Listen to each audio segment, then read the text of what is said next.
Masa jabatan Gubernur DKI Jakarta Anies Baswedan yang akan berakhir Oktober tahun 2022 mendatang disinggung KPK saat membahas dugaan korupsi Formula E. Pasalnya, Anies sudah mengucurkan anggaran hingga 560 miliar rupiah untuk menggelar Formula E hingga 2024 mendatang.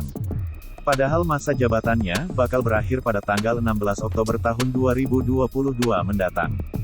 Lalu apakah mantan Menteri Pendidikan dan Kebudayaan itu bisa terjerat dugaan korupsi? Dilansir dari Tribun Jakarta, pengamat politik Ujang Komarudin menyatakan keraguannya kasus ini bakal menjerai Anies. Ia pun menilai Anies sebagai sosok yang cerdas dan tahu aturan sehingga tak mungkin menabrak aturan yang ada.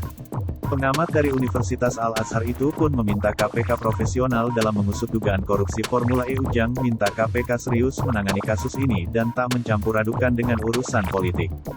Sebelumnya, Komisi Pemberantasan Korupsi (KPK) menyinggung masa jabatan Gubernur DKI Jakarta Anies Baswedan saat mengabarkan perkembangan terkini penyelidikan dugaan korupsi Formula E. Wakil Ketua KPK Alexander Marwata mengatakan, pihaknya menyoroti pencairan komitmen fee sebesar 560 miliar rupiah untuk gelaran Formula E selama 3 tahun ke depan. Padahal, masa jabatan Anies sebagai orang nomor 1 di DKI Jakarta bakal berakhir tanggal 16 Oktober tahun 2022 mendatang.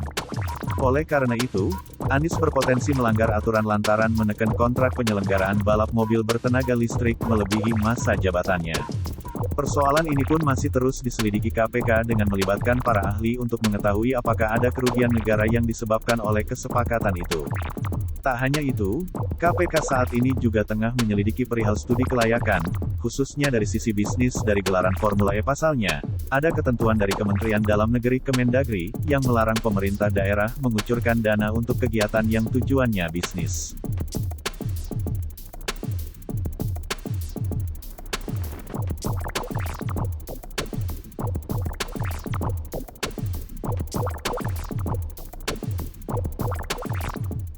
Sudah nonton? Jangan lupa like, subscribe, dan share ya!